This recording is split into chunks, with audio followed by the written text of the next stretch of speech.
The day Mae Collins rode into Dustfield, New Mexico, in the spring of 1878, she had $17 sewn into the lining of her boot, a dead husband's last name, and a stubbornness that had kept her alive through things most women never survived long enough to tell about.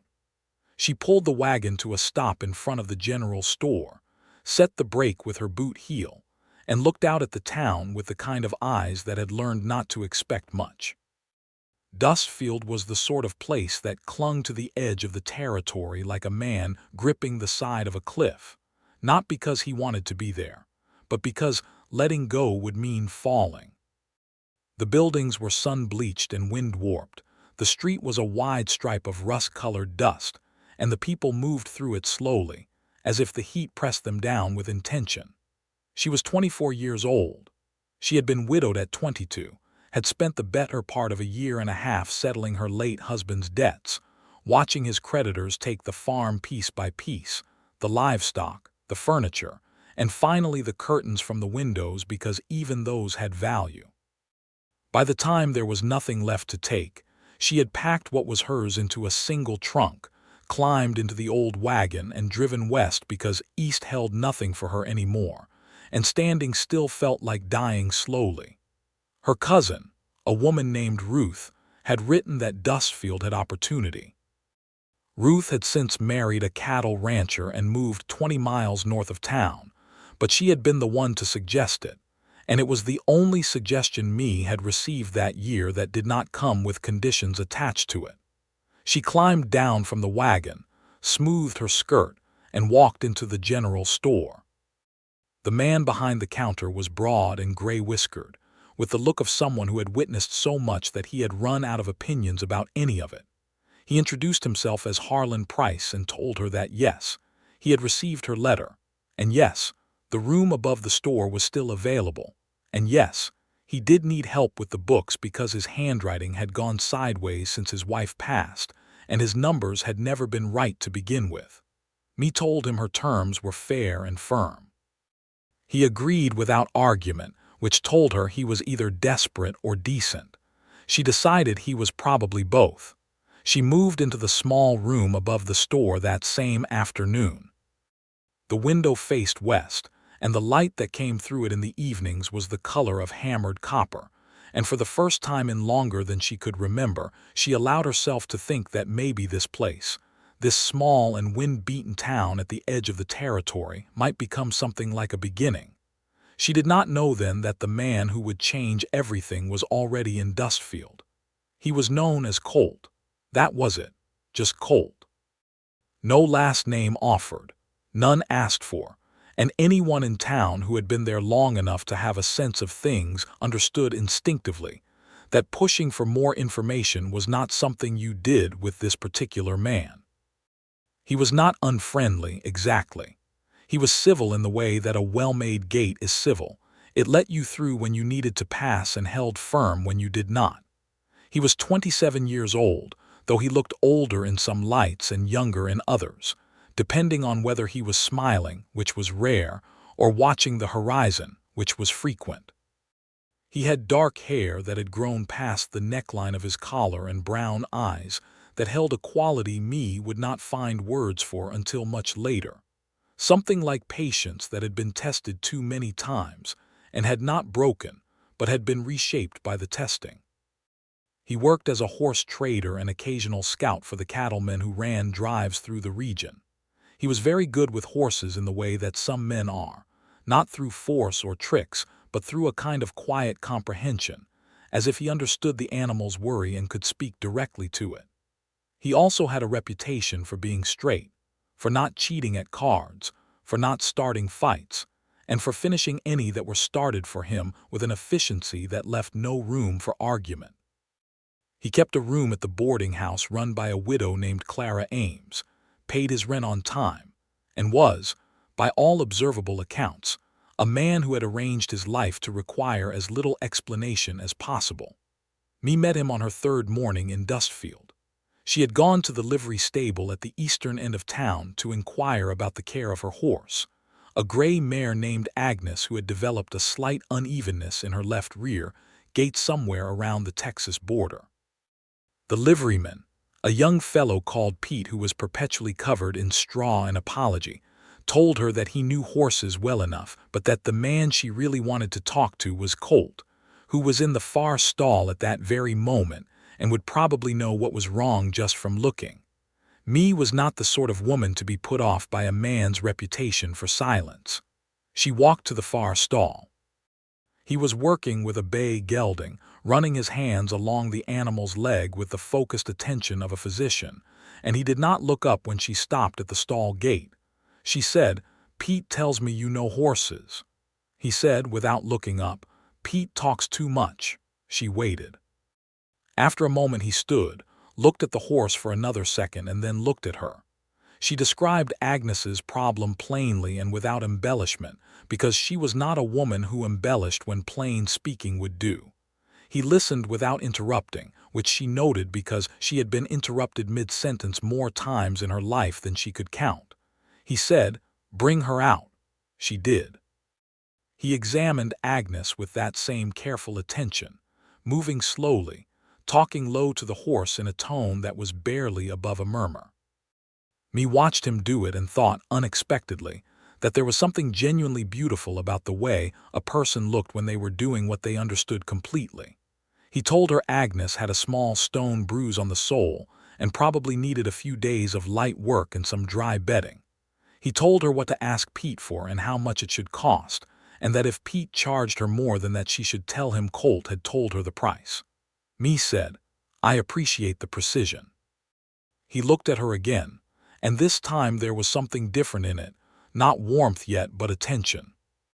Real attention, the kind that registers a person as a specific human being and not just a shape in the doorway. He said, "You're the woman Harlan hired." She said, "I am." He said, "Good. His numbers have been wrong for 2 years." She almost smiled. She did not quite, but it was close. "I noticed." He went back to the bay gelding. She led Agnes back to her stall. And that was the first conversation they had, which was not much, but which Mae would think about later with a kind of quiet satisfaction, the way you think about a meal that was simple but exactly right. In the weeks that followed, she settled into Dustfield with the same methodical resolve she brought to everything. She straightened Harlan's books, which were less a mess than they were a monument to a man who had genuinely tried his best and genuinely lacked the tools for it. She reorganized the store's back inventory, negotiated better terms with 2 of the supply men who came through monthly, and was unfailingly polite to the customers who came in with their particular mix of need and curiosity.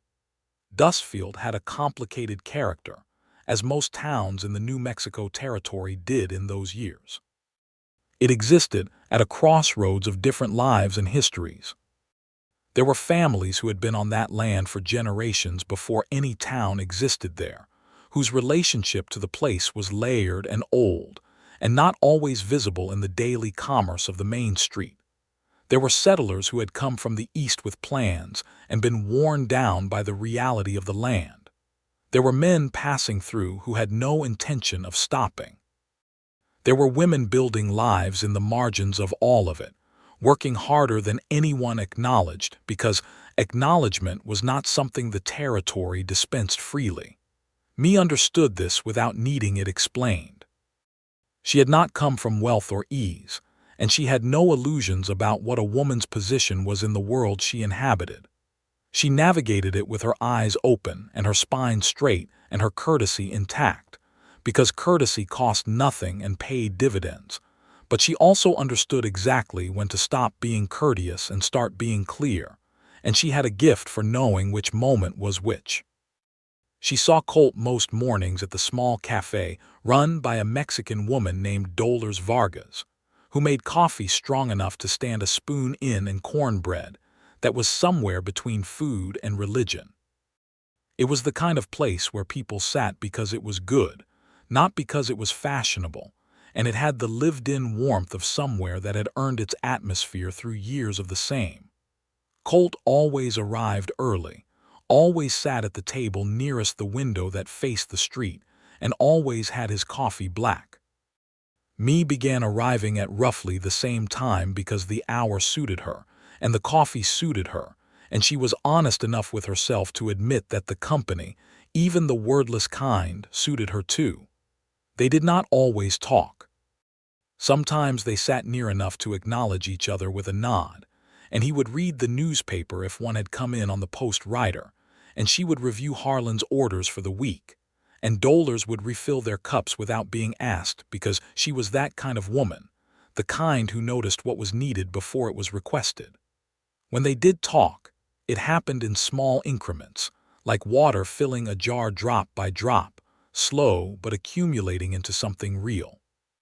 He told her once, without her asking, that he had grown up in Missouri, in the hill country south of Springfield. She recognized this as an offering because it was specific and it was personal, and he did not seem like a man who gave either of those away carelessly. She received it as such and told him she had grown up in Tennessee, in a farming family that had lost most of what it had in the years after the war and never quite recovered. He looked at her when she said that and said, "Most didn't." "No," she said, "most didn't." It was not a cheerful exchange, but it was true, and she had found that true things, even hard ones, had a quality of closeness about them that cheerful falsehoods never did. She learned his patterns without meaning to, in the way that you learn the habits of someone whose presence occupies your attention. He was up before dawn. He rode out most mornings to wherever his current work was, either with cattle or with horses he was trading between ranches, and he came back before the light was fully gone. He ate at Dolar's place in the evening sometimes, and sometimes at the boarding house, and twice she had seen him eat standing up outside the saloon with a bowl of whatever the cook had made that day, watching the street with that characteristic careful stillness. He did not drink to excess. She had seen him with a glass of whiskey, but never with more than one, and never with the slackening of attention that came with overconsumption. She respected this, not as a moral judgment, but as evidence of a man who kept his own counsel deliberately. The thing she noticed most, though, was how the horses responded to him. She saw it repeatedly.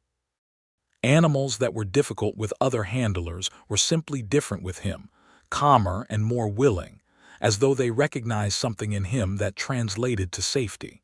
She thought about this more than she probably should have. In June, a situation arose in town that pulled Colt into a more visible position. A man named Garrett Lowe arrived in Dustfield with 3 associates, and a way of moving through space that suggested he believed the space was already his by prior arrangement.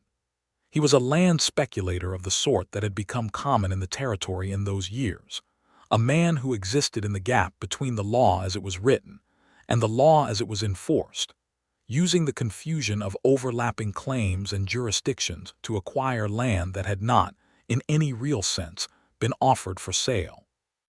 He had his eye on the land that Harlan Price's store sat on, which Harlan owned through a deed that was legitimate and properly filed, but which Lowe claimed had irregularities. He also had his eye on several other properties in and around Dustfield, including a parcel of grazing land that had been used by a group of Navajo families for longer than any deed recorded anything. Harlan came to me one morning looking like a man who had swallowed something sharp. He laid Lowe's letter on the counter. Me read it twice, then looked up. "This is constructed language," she said. "There's nothing in this that holds in a proper court." "Nearest proper court is 2 days' ride," Harlan said. "Then we document everything," she said. "We get your deed copied and witnessed, and we write to the territorial office in Santa Fe, and we do not, under any circumstances, let him inside these walls to look at anything." She said this with a calm that she mostly felt, which was the best anyone could honestly claim. It was Colt who addressed the other part of the problem. The Navajo families whose grazing land Lowe wanted were not people Colt was personally involved with, but he knew a man, an older man named Hostine Runningwaiter, who had traded horses in this region for 30 years and whose connections were both broad and trusted. Colt rode out to speak with him and came back 2 days later with information about Lowe's previous operations in the territory, 2 failed attempts at land acquisition that had fallen apart when the paper trail was examined, and a name of a federal land agent in Albuquerque who had been collecting evidence on Lowe for months. He laid this information in front of me and Harlan at the store table, along with the name and address of the agent, written in a hand that was careful and clear. Me looked at what he had gathered and then looked at him. She said, "How did you know who to ask?" He said, "I've been in this territory a long time." She said, "That's not quite an answer." He met her eyes steadily. "No," he said, "it's not." She accepted that for then, but she filed the moment away, the way she filed things that seemed to contain more than their surface showed. They wrote the letter to the land agent together, me composing and Colt providing the details he had gathered from Hosteen, and Harlan watching the process with the relieved expression of a man who has discovered that others are better at something than he is and has made his peace with it. The letter went out on the next post rider. Lowe stayed in town for another week, during which time Colt happened to be conspicuously present in several situations where Lowe's associates seemed inclined toward aggression. Not confrontational, exactly, just present, the way a solid fence is present, not threatening anything but making certain angles of movement unavailable. On the day Lowe finally left, he stopped on the steps of the saloon and looked at the street with the expression of a man revising his calculations.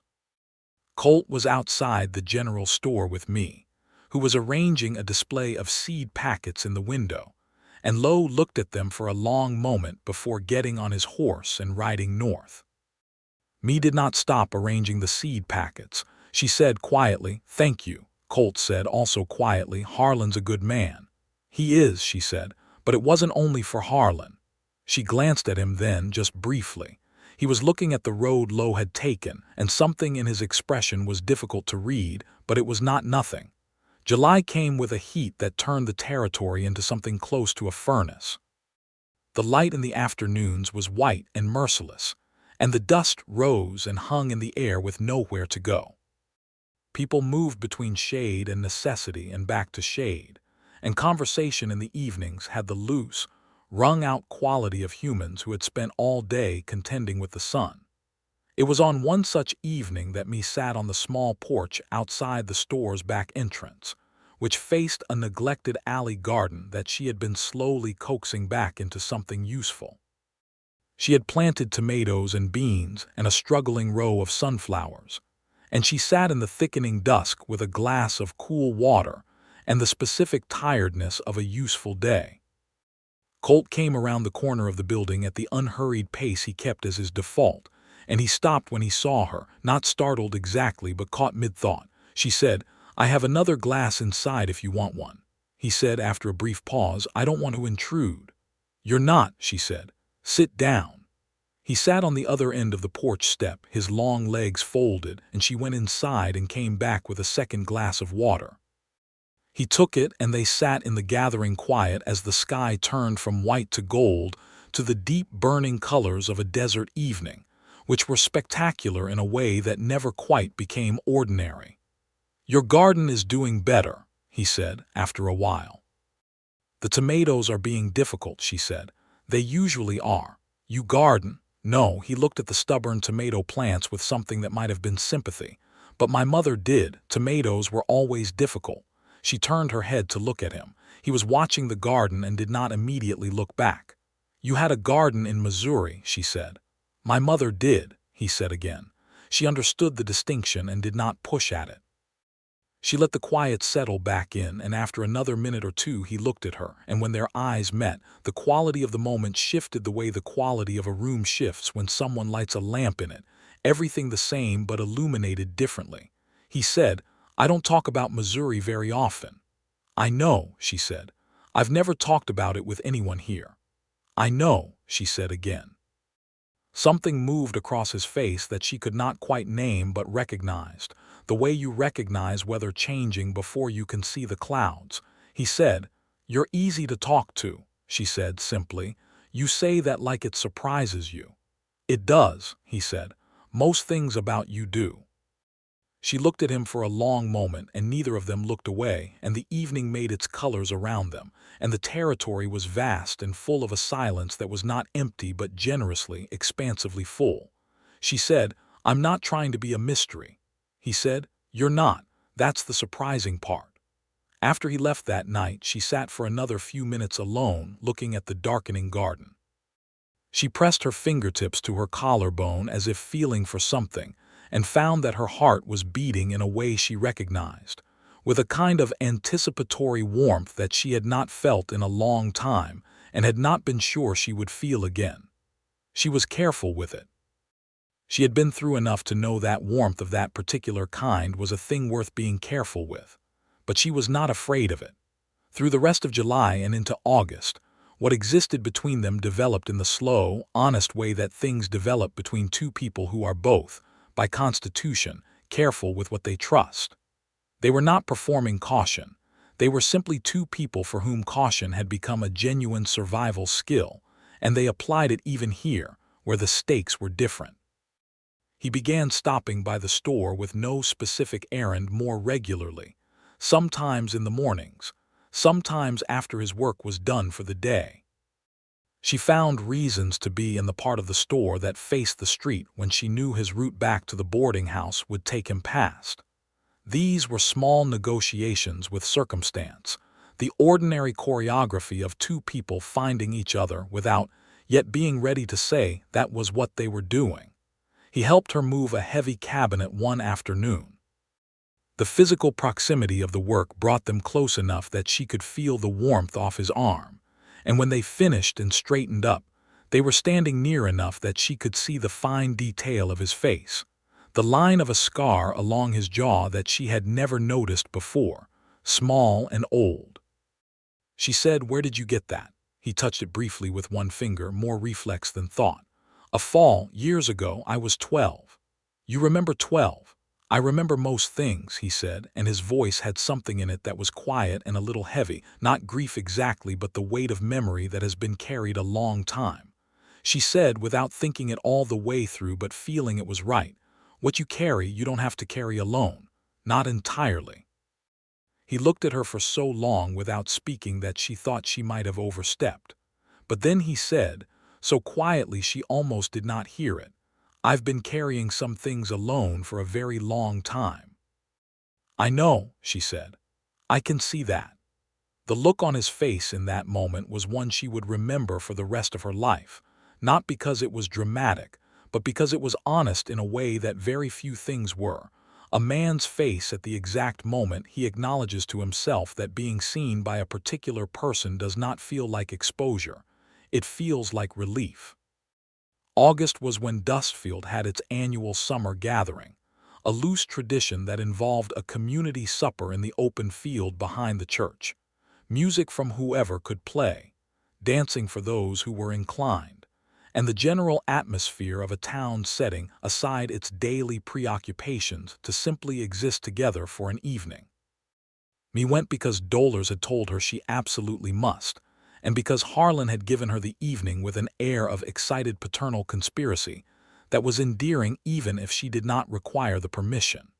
She wore a blue dress that she had made herself, from fabric she had bought at the store's own dry goods section, and she put her dark hair up in a way that she knew was becoming because she was a practical woman who included being honestly aware of herself among her practicalities.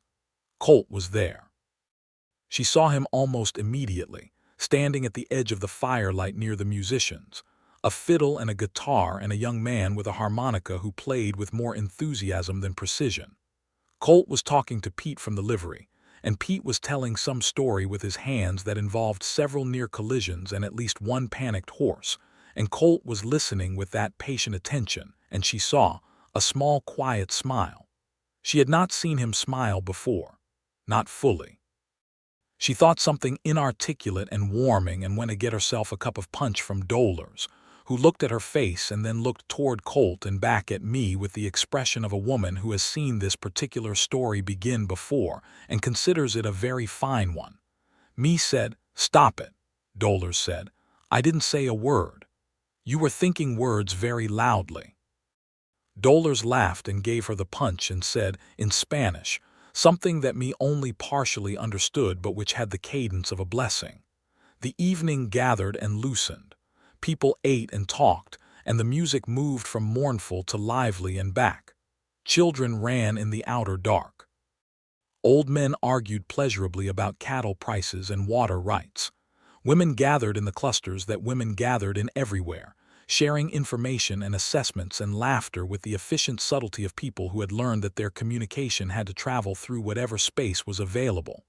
Colt found her eventually, or she found him, or they moved toward each other through the crowd in the way that charged particles move, not quite by decision. He said, "You look well tonight." She said, "Thank you." "You found a clean shirt." He looked down at it as if confirming this. "I made an effort." "For the community," she said. He looked at her. "Partly." The musicians launched into something with a quick beat, and around them people were pairing off to dance, and the firelight made everything amber and warm, and me looked at him and waited. He said, "I don't dance very well," she said. "Neither do I. Will be equally poorly matched and nobody will care." He held out his hand. She took it. He was wrong about his dancing. He was not graceful exactly, but he was sure. The way he was sure with horses, through understanding the rhythm and committing to it rather than fighting it.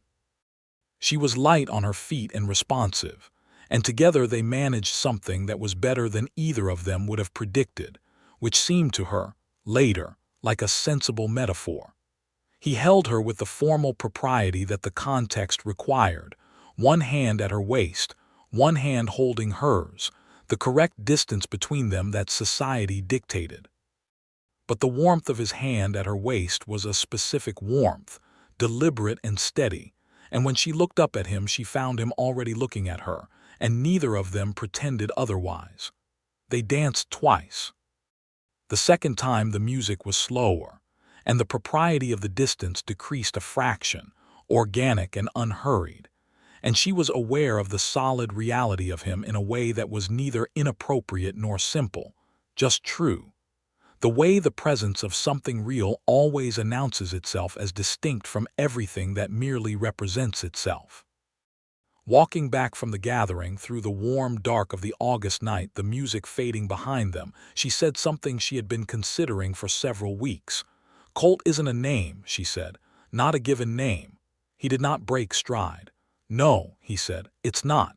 You've been here more than 3 years from what Harlan says." "Yes." "And nobody here knows your actual name." He was quiet for several steps. The stars above them were extraordinary, as they always were in the territory on a clear night, the kind of immense sprawling display that made the work of human days feel very small and also, paradoxically, meaningful. He said, "Nobody has asked." She stopped walking. He stopped a step later and turned to look at her. They were standing in the dark street, the gathering sounds behind them, the boarding house ahead of him and the store ahead of her. She said, "I'm asking." The silence that followed was the particular silence of a crossroads, the moment before the path is chosen. He looked at her in the starlight with that expression she had come to know, the one that was his version of being fully present, everything in him attending to one thing. He said, "Elijah." She let the word settle. "Elijah," she said back, and hearing it from her sounded different than hearing it in his own head, which was why he had stopped letting people say it. "Elijah Merritt," he said, the whole of it, the name he had not given anyone in the 3 years he had been in Dustfield, the name he had set aside in another town in another time for reasons he had not told anyone here. She said, "It suits you." He said, "How can you tell? You barely know it." "I know you," she said. "More than either of us has admitted out loud." His eyes were dark and direct and steady on hers, and she thought that this was the thing about him that had held her attention from the beginning, not his silence, which she had misread at first as mere guardedness, but the quality behind the silence, the attentiveness of a man who was watching the world with the full force of himself. The silence was not absence, it was listening. "Elijah," she said again, because she felt like he needed to hear it from her once more, a different kind of heard. He said, "It's been a long time since anyone said it like that." Like what? Like it was mine, he said. She held his gaze and said nothing because there was nothing to add to that, and she understood enough not to try. He walked her to the door of the store. At the door he stopped and looked at her, and there was something in his face that was reaching for something it was not quite ready to say, and she recognized it because she felt the same reaching in herself. He said, "Me," just her name. That was all. But the way he said it had the weight of something that had been decided. She said, "Good night, Elijah." And she watched the way that name settled on him, like something familiar being returned after a long absence. He walked back to the boarding house slowly, and she stood at the door of the store and watched him go. And then she went inside and sat at the table in the kitchen for a while with her hands around a cold cup and a full heart, and the knowledge that something had just shifted in her world in a way that was irreversible, and that she did not, in the slightest, wish to reverse. Over the next several days, something changed in the texture of their interactions, not dramatically but definitively, the way the quality of light changes when a season turns, not visible in a single moment but unmistakable in the aggregate. He used her name more. She used his. It was such a simple thing, but it carried so much, because a name given willingly between two people is not just identification. It is a kind of tenderness, the acknowledgement of a specific person who is specific to you. She asked him, one morning at Dollar's Cafe when no one else was near, why he had stopped using his name. He looked at his coffee for a moment. Outside, the street was beginning to fill with the ordinary traffic of a working morning, horses and boots and the distant sound of a hammer. He said, "I had a life before this. Different work. There were men I was connected to who were not good men. Not terrible men, but men who made choices I eventually refused to make with them. When I left completely. The name was part of what I left behind because it was known to people I didn't want finding me," she said. "And have they found you?" "No," he said. "I don't think they're looking. It's been years, but the habit stuck," she said, "the habit of being unknown." "Yes," he looked at her. "It becomes its own kind of comfort after a while not being known. It's quiet," she said. "I understand that." He looked at her with a question. She said, "I was married for 2 years to a man who did not know me. Not really. He knew his idea of me, which was a different thing. After he died, the relief I felt was not grief. I felt terrible about that for a long time. But eventually I understood that the relief was for myself coming back, after 2 years of being someone else's idea of a woman." The air between them was very still. He said, "That's a brave thing to say," she said. "It's just true," he said. "True things are often the brave ones."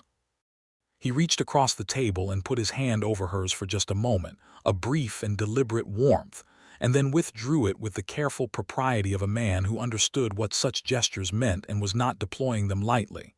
She looked at where his hand had been on hers and then looked up at him. She said, "Elijah." He said, "Yes. I think I'd like to know you, the whole of you. In whatever time and order you're willing," he said, with the first truly full smile she had seen from him. "I think I'd like that too." September in the territory brought a change in the air that was not quite cool, but was a mercy compared to August, a slight softening, morning shadows that lasted longer, evenings that were gentle in a way summer had not allowed. The sky took on a depth that it did not have in the heat of summer, a blue that was almost structural, the kind that made you feel the height of it. Elijah began taking me riding on Sunday afternoons. He had a horse besides his working animal, a patient sorrel he called Jasper, who was placid and well-gaited and suited to a rider whose primary horse was still recovering from her stone bruise, and who needed a reliable mount.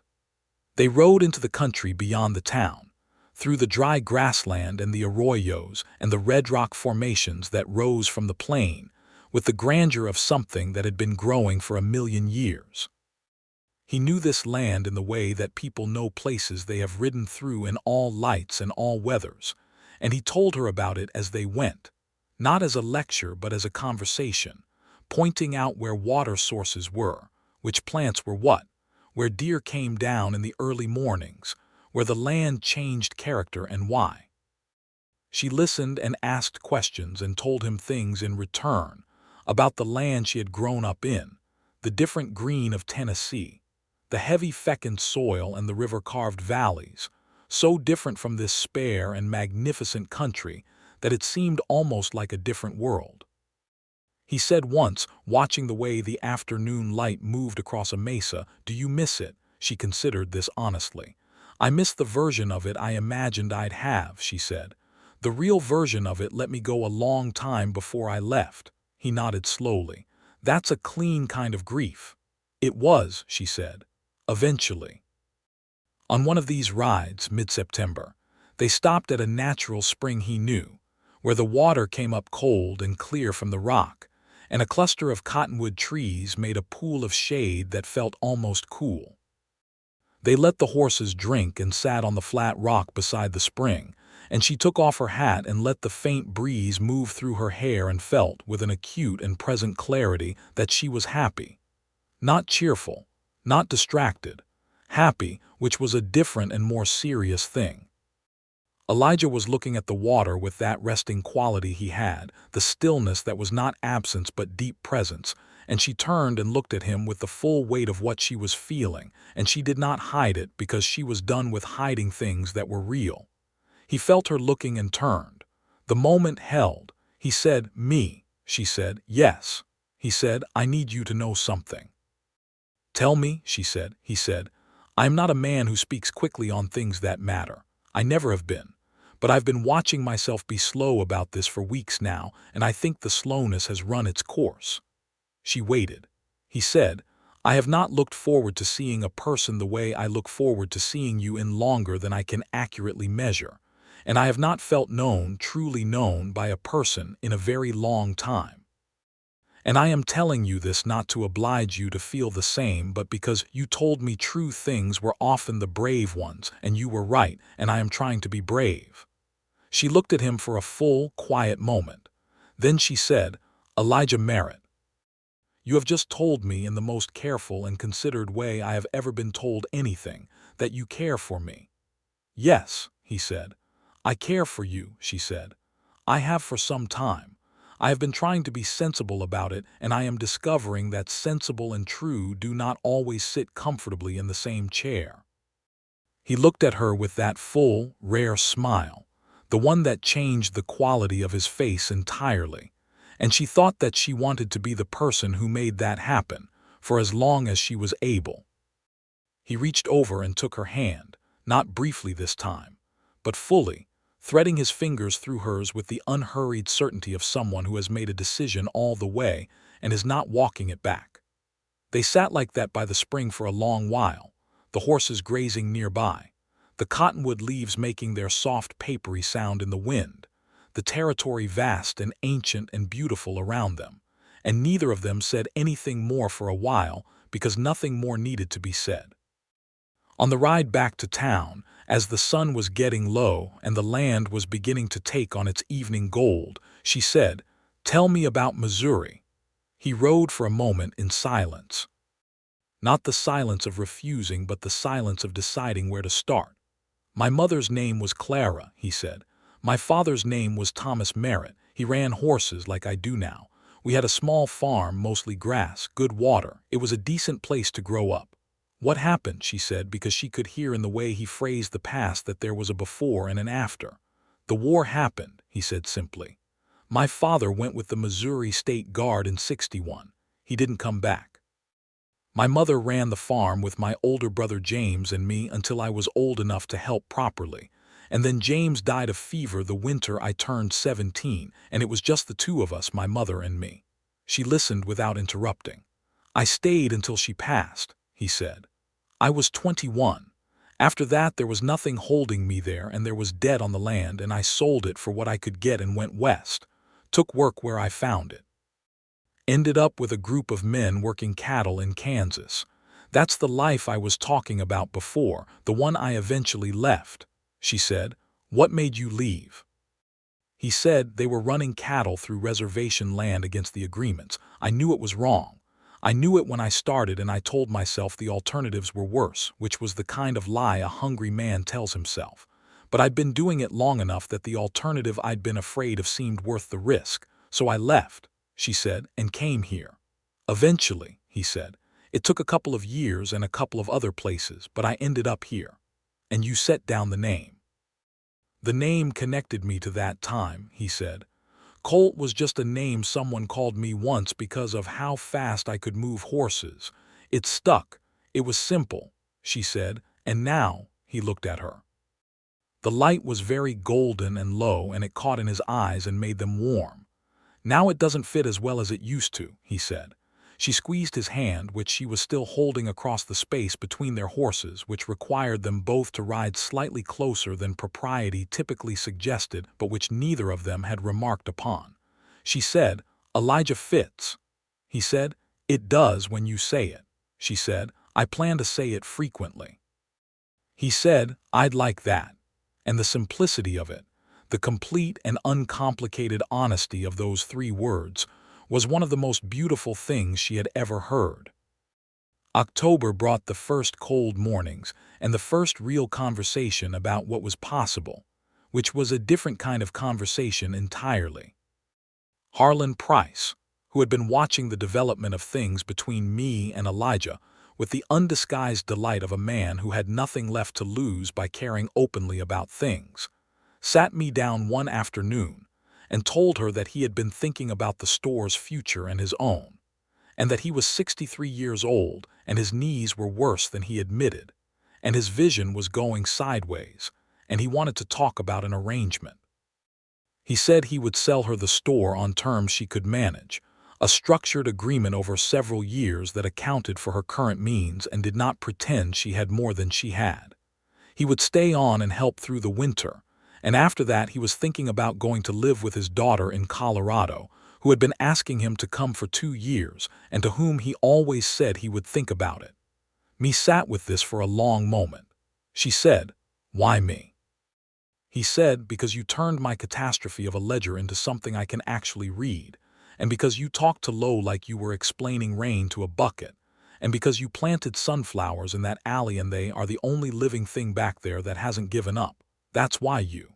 She looked at the ceiling of the store for a moment, thinking. She said, "I'd want to expand the dry goods, and I want to bring in better quality seed for the spring planting." He said, "I figured." She said, "I'll want the agreement in writing." He said, "I expected nothing less." She put out her hand. He shook it with both of his, and his eyes were bright, and she thought that people's kindness still had the power to catch her off guard after all this time. She told Elijah about it that evening, on the porch of the store, where they had made a habit of sitting in the cooling evenings with their respective cups in the garden, which had mostly finished its summer work but still held a few stubborn late tomatoes. He listened to everything and then said, "How do you feel about it?" She said, "Like something is actually mine, which is not a feeling I've had very often." He said, "Then it's right." She said, "I think so." She paused.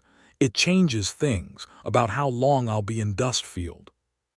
He was quiet for a moment. "I know." She looked at him. "Is that a problem?" He met her eyes steadily and said, "No, it is very much the opposite of a problem." She said, "For someone who was a man of very few words when I met him, you've gotten quite good at saying the right thing."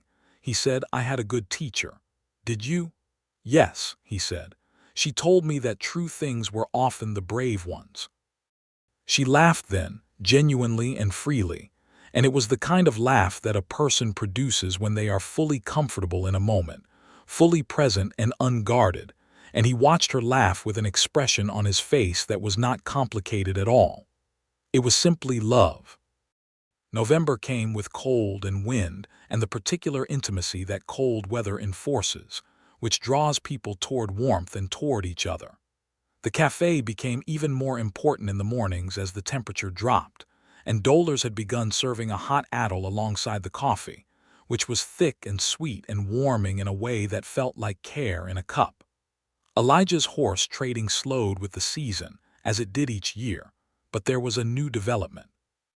He had been approached by one of the larger ranches north of town, the Garfield Ranch, run by a family named Garfield who had been in the territory for 15 years, and who needed a reliable man to manage their remuda for the winter and help with the spring buying. It was steady work through a slow season, and it paid fairly, and it meant he would be within a half-day's ride of Dustfield, which was, he told me without drama, the relevant part of the calculation. She said, "You don't have to factor me into your decisions." He said, "I know I don't, I want to." She considered that. "All right," she said. He said, "You don't have to look so cautious about it." "Old habit," she said. "I know," he said. "I have the same one. We can work on it together." She reached across the cafe table and put her hand over his, mirroring what he had done months ago. The same gesture returned, and he turned his hand over and held hers, and Dolers across the room said nothing but found something to smile about for the rest of the morning. December arrived, and with it, the first real snow the territory had seen in 2 years. A heavy system that came down from the north and put 3 inches on the ground and kept most of Dustfield indoors for 2 days. The world turned white and very quiet, which the desert does with a particular drama, all its harsh angles softened.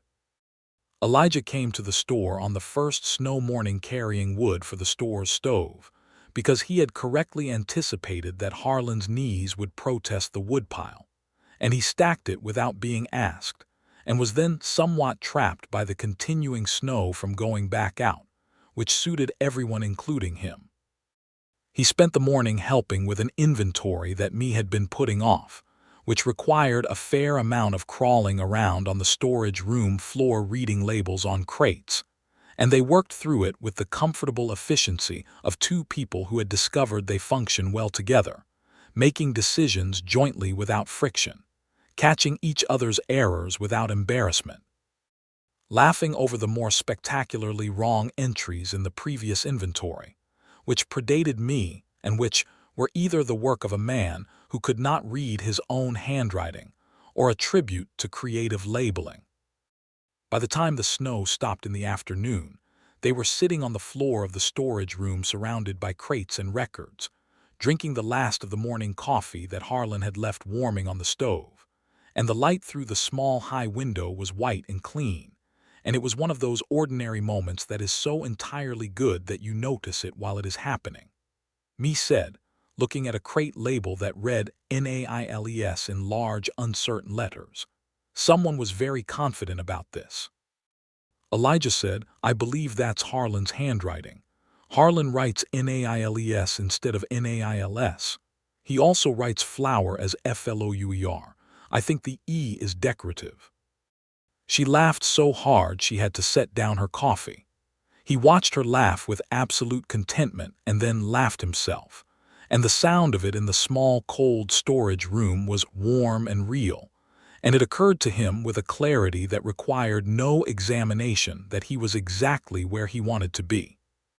On Christmas Eve, which Dustfield observed with a candle-lit service at the church and an exchange of small gifts among those who were connected by friendship or commerce, Elijah gave me something he had made himself, a small wooden box with a carved lid, the carving simple but careful, a pattern of leaves and one small bird, the sort of work that tells you a great deal about the patience of the person who made it. She looked at it for a long time without speaking. He said, "I made it in November." "It took longer than I thought," she said. "Elijah," he said. "Yes," she said. "I need to tell you something." He waited. She said, "I came to Dustfield with $17 in my boot and nothing much else. And I have spent the last few months becoming someone I recognize, not someone new. Someone I recognize from before a long time of being something I didn't choose." She paused. "You are part of that, a significant part." He said quietly. "Me," she said. "I am not finished." He smiled. "No, of course not," she said. "I love you. I have been arriving at that truth for months, and I am now fully arrived. And you should know it because it is true, and true things are brave, and I intend to be brave." He looked at her in the candlelight of Christmas Eve, in the small warm church where the entire small community of Dustfield was gathered, and he said, without any of the careful construction he usually applied to important things, as though it was the simplest thing that had ever been true, "I love you. I have for a long time. I just needed you to say it first so I knew I wasn't the only one." She said, "You have been waiting for me to say it first," he said. "I have been hoping you would say it first." She said, "Elijah Merritt, you are extraordinary." He said, "I was just being careful." She reached up and put her hand against his jaw and looked at him with the full, honest weight of everything she felt. And the candles made their light around them, and the people of Dustfield sang a hymn that was old and familiar, and the snow lay on the roof and the ground outside, and none of it was remarkable and all of it was perfect. He covered her hand with his and turned his face slightly into it just briefly, like something coming home. January was a working month and a planning month, and a month of cold that kept the territory honest about what it was beneath its beauty. Mae completed her purchase agreement with Harlan and wrote up the papers properly, and Harlan signed them with the careful signature of a man who considers what he puts his name to. And then he looked at Mae and said, "Your father would be proud," which was a thing she had not expected him to say and which undid her slightly, in the best possible way. She spent evenings redesigning the store layout, which gave her something to draw on paper and argue about with herself and occasionally present to Elijah, who listened to her plans with genuine interest and occasionally pointed out a structural consideration she had missed, because he had helped build enough things in his life to know where the practical pressure points were. She thought, watching him look at her drawings with that focused, careful attention, that this was something she wanted. Not just the store. Not just Dustfield. This, specifically, the two of them in a kitchen or a storage room or by a spring in the hills, talking about real things with equal stakes. She told him this one evening directly because direct was who she was. He set down the paper he was holding and looked at her with eyes that were very clear. He said, "I have been thinking about something." She said, "Tell me." He said, "I have money saved, not a great deal but enough for a proper start. There is a parcel of land 3 miles south of town along the creek. It has good grass and good water and the house on it is small but sound. I looked at it in October." She said, "October." He said, "I was thinking ahead." She said, "What kind of thinking?" He said, "The kind where I was imagining horses on that grass and somebody expanding the Dustfield General Store from inside the town while I ran the horses and we came home to the same place in the evenings." She looked at him. He said, "I am not asking you to give anything up. The store is yours. Your work is yours. I'm asking if there is room in the plan for both of us." She said, "Are you asking me to marry you?" He said, "Yes, Mae Collins, I am asking you to marry me. And I am asking imperfectly because I did not prepare a speech, but what I feel is not imperfect. I love you. I want to build a life with you. I want to come home to you." She looked at him for a long moment with her hand pressed to her chest and her eyes bright. She said, "Yes." He said, "Yes." She said, "Yes, Elijah, yes." He came around the table and took both her hands and she stood, and they held each other in the kitchen of the store she now owned, in the January cold of 1879 in Dustfield, New Mexico, and she felt his arms around her and her face against his shoulder and his hands holding the back of her head gently, and she closed her eyes and thought, "This is it. This is the thing I was looking for when I was looking without knowing what I was looking for." He said into her hair, "I have never been this certain of anything." She said, "I know. I can feel it." They stood like that for a long time, while outside the wind moved around the building with its cold, and the lamplight made them warm inside it. They married in March, when the worst of the winter had lifted and the territory was in its brief and particular spring, the kind that comes between the cold and the heat and is neither long nor gentle but is entirely vivid while it lasts. The ceremony was at the church, performed by the traveling minister who came through Dustfield on his quarterly circuit, and who, upon meeting Elijah and me, said that this was obviously a love match, and that he had done a great many ceremonies that were other kinds of matches, and he would happily do a love match any day. Dolers made the wedding cake, which was layered and more ambitious than anyone had expected, and which was, by consensus, the best thing she had ever baked, which was saying a great deal. Harlan cried unabashedly and did not try to pretend he was not. Clara Ames from the boarding house wore her good dress and smiled throughout.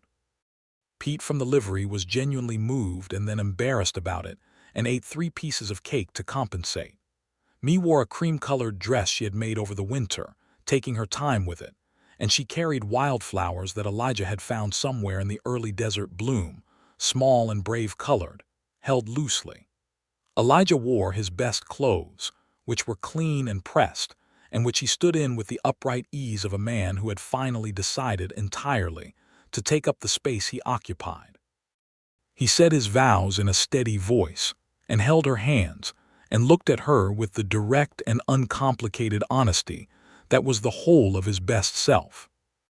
Mee said her vows looking up at him, her voice clear, not shaking, meaning every syllable. When it was done, when the minister pronounced them and they turned to face the small congregation of their Dustfield people, there was a spontaneous and sincere cheer, and the sound of it in the little church was so warm that the space itself seemed to expand. They moved into the house south of town at the end of March, the small sound house on the creek land that Elijah had been imagining since October. They arrived with Mee's trunk and the wooden box with the carved lid and a collection of things they had accumulated between them, and they stood in the front room together and looked at its sparse and honest spaces. Mee said, "It needs curtains." He said, "I'll build shelves." She said, "I want a kitchen garden." He said, "The south side of the house gets the best light." She said, "I know, I already looked." He laughed and put his arm around her shoulders, and she leaned into him, and they stood in their house and looked at their beginning. Spring turned to summer, and the life they had begun to build from its components became a thing that had its own specific texture, its own rhythms and weathers and ongoing negotiations. Mee ran the store with the competent efficiency that had characterized everything she did, expanding the dry goods as she had planned, improving the seed stock, bringing in a better selection of medicines and household goods, and Dustfield's commerce benefited accordingly. She also began serving as an informal bookkeeper for 2 other businesses in town, because the reputation of her ledgers had spread in the way reputations spread in small towns, thoroughly and without asking. Elijah ran his horses on the creek land and had begun building the business from a small personal operation into something more organized, buying and selling between ranches and to the Army remount agents who came through the territory, and his reputation for straight dealing and genuine knowledge of horses made him sought after with the quiet persistence that good reputations generate. They came home to the same place in the evenings. This was not a small thing. Neither of them had, in a very long time, had a place that was home in the complete sense, a place that contained a person who was the defining quality of home. They each felt this, not as a dramatic sentiment but as a daily and accumulating fact, the way nutrition works, not always visible but genuinely sustaining. They argued sometimes because they were both strong-minded and honest and had not become so through having their minds unchallenged. The arguments were specific and were always, underneath, about things that mattered, which meant they were worth having, and they resolved them with the stubbornness that resolves things properly rather than the stubbornness that merely silences them. She told him once, after one such argument about whether to expand the store building before winter or after, that she had never been in a disagreement with someone that felt like a collaboration before. He said, "That's because you were right and you knew you were right and I knew it eventually." She said, "You're impossible." He said, "I thought I was extraordinary." She threw a dish towel at him and he caught it and laughed, and then she laughed too, and the kitchen was warm and the evening was long, and she thought that this was a thing she would never stop being grateful for. In October, Mee told Elijah she was pregnant. She told him on the porch in the same evening light that had begun everything, and she watched his face process the information through stages, surprise, a brief complex pause, and then a joy that was so complete and unguarded that it was one of the best things she had ever seen. He held her face in his hands and looked at her and said, "Me." She said, "Yes." He said, "That's all I had, just your name." She said, "That's enough." The pregnancy was not easy in the ways pregnancies were not easy in 1879, which were many and various and not always acknowledged. But Mee was strong and practical and had dolars, who had delivered more babies in the territory than the official doctor had, and who arrived at every appointment with her calm authority and her knowledge and her utter refusal to treat pregnancy as anything other than a serious matter that deserved serious attention. In the spring of 1880, as the desert brief bloomed around them, Mae gave birth to a son. Elijah was in the next room for every hour of it and was useless in the specific way that men were useless in that situation, unable to do anything except exist in a state of concentrated hope and pace the floor. When Dolores finally opened the door and told him to come in, he walked to Mae's side and took her hand and looked at his wife and his son, and whatever was in his face in that moment was not a thing that had a single name. He sat beside her and held the baby in his large, careful hands, the same hands that were gentle with frightened horses and had carved a pattern of leaves and a bird on a wooden lid, and the baby looked up at him with the unfocused gravity of the very newly born. Mae said, "What do you want to call him?" He said, "James, after my brother." She said, "James Merritt." He said, "James Thomas Merritt, after my father too." She said, "James Thomas Merritt." She tested it. "That's a good name." He said quietly, "It's a name with a lot to live up to." She said, "He'll have help." He looked at her holding his son in the spring morning light in their house on the creek land, and he said, "Thank you." She said, "For what?" He said, "For asking my name. For everything that came after." She reached up and put her hand against his face, the same gesture she had made on Christmas Eve, and he turned into it just slightly, just as he had then. She said, "I had $17 in my boot when I came to this town." He said, "I know." She said, "Best investment I ever made." He looked at her with that full, rare smile, the one that she had been making happen for 2 years now and intended to go on making happen for the rest of her life. Their life in Dustfield did not stop having complications, because no life does, and the territory in those years was a place of ongoing change and ongoing injustice, and to live in it honestly was to be aware of both. There were years when the grazing land disputes returned. There were years when the government policies toward the Navajo and Apache peoples that surrounded them were brutal in ways that Elijah and Mae could not fix, but that they refused to be indifferent to, supporting Hostine Running Waders community where they could and in the ways they were able, and understanding that the territory's beauty existed alongside its deep wrong in a way that demanded clear eyes. There were droughts and there were losses and there were ordinary sorrows. Harlan Price died in Colorado 3 years after he moved there, peacefully and surrounded by his daughter's family, which was exactly as he would have wanted it. They planted a rose bush by the store's front door in his memory, which bloomed extravagantly every spring. Dolores Vargas lived and continued to be irreplaceable and continued to make coffee that stood the spoon up, and she stood as godmother to James Thomas Merritt and took the responsibility seriously. James grew to be a child who had his father's eyes and his mother's directness and an obstinacy that was, as Mae said with profound resignation, entirely his own. He was a serious boy who loved horses as naturally as breathing, which pleased Elijah enormously, and which Mae accepted as the inevitable consequence of the environment she had chosen. 2 years after James, Mae delivered a daughter who was named Clara Rose, after Elijah's mother, and for the flower by the door that bloomed in Harlan's memory, because names should mean something. Clara was a different creature than her brother, louder and faster and funnier, and she was a person of opinions from approximately the age of 14 months, which everyone in her immediate orbit agreed was something to behold.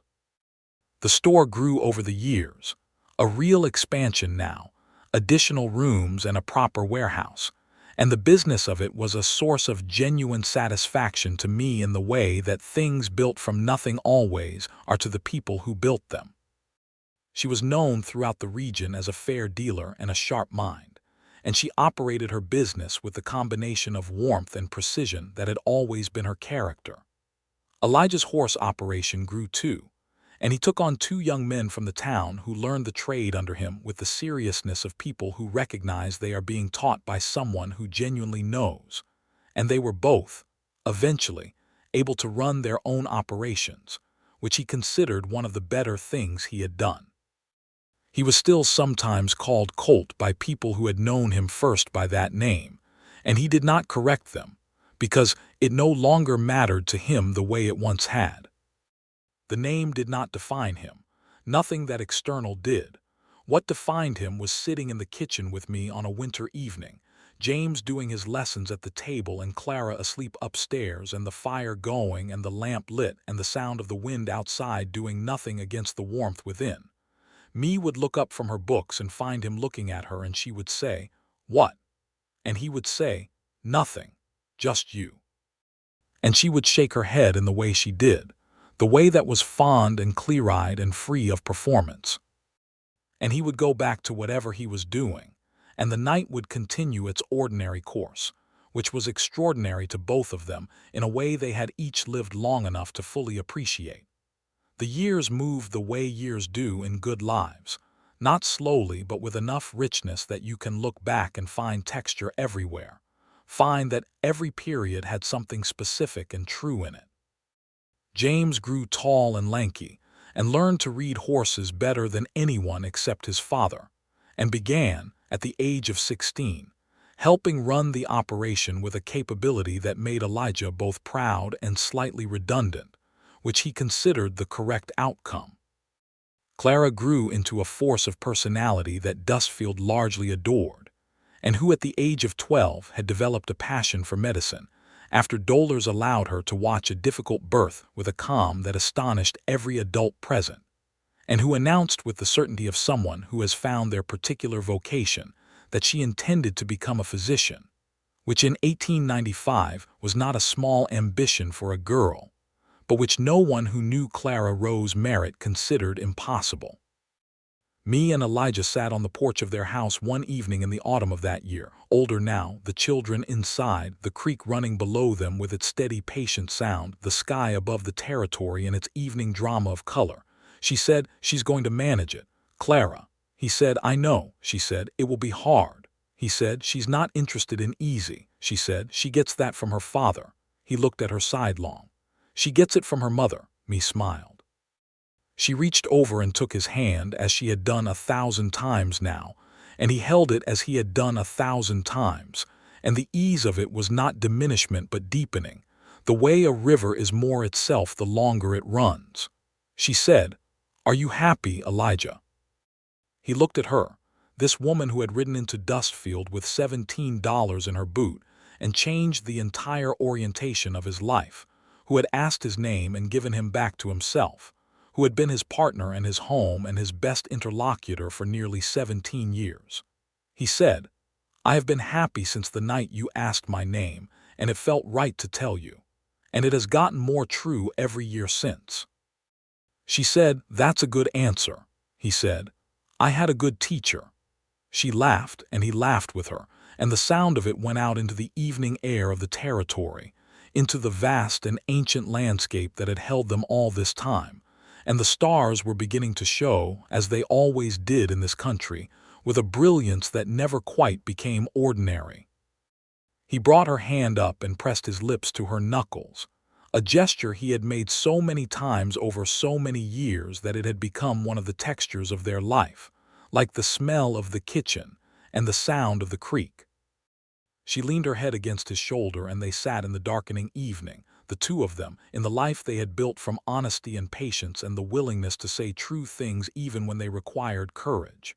He said after a while, "I never thanked you properly." She said, "For what?" He said, "For asking, for not letting me stay unknown." She lifted her head and looked at him. She said, "You were never unknown. You were just waiting for someone who was paying attention." He looked at her with the same expression he had worn the night she asked his name in the starlit street, when she had asked and he had said Elijah and she had said it back, and the word had become his again for the first time in years. He said, "I was lucky you were paying attention." She said, "So was I." The evening deepened around them. Inside, they could hear James and Clara arguing about something with the cheerful intensity of siblings who actually like each other, and the sound of it was warm. The fire in the kitchen threw its light through the window. The creek ran.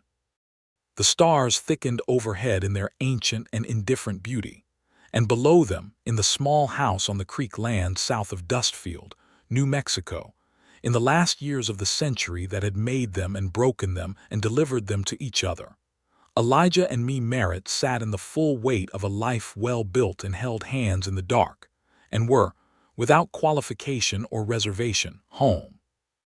In the years that followed, Dustfield grew and changed as the century turned, but the store with the rosebush at its door remained, and the creek land remained, and the family that Elijah and Mae had made from two separate and careful people remained. And it was enough, more than enough. It was everything, and they knew it, and they said so to each other regularly, and neither of them ever grew so accustomed to the other that they forgot to be grateful. Clara Rose Merritt left for the East to study medicine in 1898 and wrote home every week without exception, letters that were detailed and funny and full of a ferocious intelligence that made both her parents read them twice, once for the information and once for the pleasure of it. James Thomas Merritt married a rancher's daughter named Pearl in 1899, and their wedding was held at the same church where his parents had married 20 years before, and Mae cried in the same unreserved way Harlan had cried at hers. And Elijah put his arm around her, and she leaned into him, and Pearl looked at her new in-laws, and thought that she had not known until she walked into this family what it looked like when two people had really and truly made a life. And in the first spring of the new century, with the rosebush at the store door in full and extravagant bloom, Mae found Elijah in the stable with a young horse he had been working with for 2 weeks, the same patient and focused attention as always, the same low murmur that was barely above silence. She watched him from the doorway for a long moment without speaking. He turned and saw her, and the expression that came onto his face was the same expression it had always been when he saw her, and it was still, after all this time, the most beautiful thing she had ever seen. She said, "Elijah Merritt." He said, "Mae Merritt." She said, "Come inside. Breakfast is ready." He came. He took her hand as they walked from the stable to the house, and the spring morning was cool and clear and full of birdsong, and the creek was running high with snowmelt from the mountains, and the whole world was beginning again as it did every year, and they walked into their kitchen together and sat down at the table they had shared for 20 years, and Dolor's granddaughter, who helped in the mornings now, poured their coffee, and the day began. It began the way all their days began, together in the warmth of the ordinary, in the country they had claimed and that had claimed them, in the life that had been built from $17, and a name said honestly in a starlit street, and two careful hearts deciding that the risk of being known was worth the reward of being home. It was enough. It was everything. It always had been.